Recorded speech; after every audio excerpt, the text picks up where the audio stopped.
gwegwira polisi gwe banya yakoze ekyamu mwire side bayinange begayire mukwe.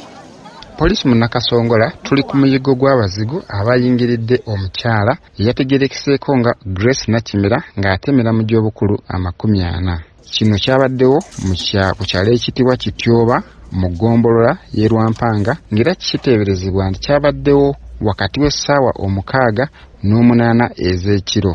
Amangu ddala erosiyo mu kitundu yategeeza poliisi ne tusitukiramu bukubirire ne tuuka ku kifo kino awabadde enjege eno ku ssaawa nga 9.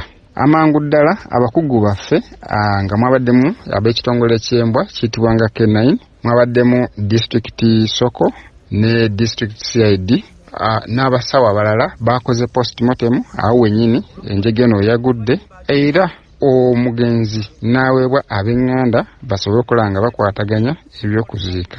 Twaguddewo dda fayiro okulaba nti abazigu bano tubanoonya era amangu ddala nga tubakutte tugenda basindika mu kkooti bawere nnembe n'emisango egy'okutta omuntu.